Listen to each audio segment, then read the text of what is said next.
Welcome engages on our social media platforms at KTN News KE, at George Maringa _ the hashtag is weekend at 1.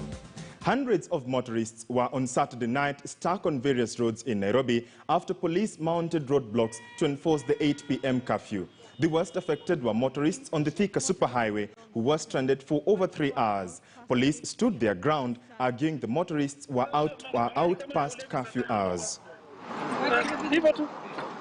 Police mounted roadblocks on both sides of the superhighway, a move that created a traffic snarl-up stretching for kilometers along the busy highway. As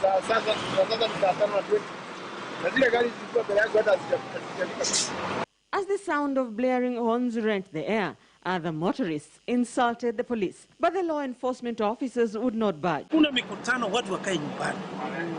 Hakuna sherehe. Sherehe ni baada ya COVID. Some ambulances found their way out of the traffic, but other essential service providers remained stuck in traffic. Even army officers were not spared by the move to block the roads. We are going to the hospital, get rid of our baby sick, so tumekuwa stuck up.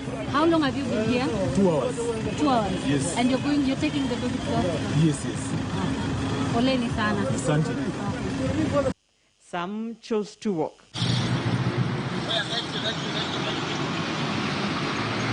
The police removed the roadblocks shortly before midnight.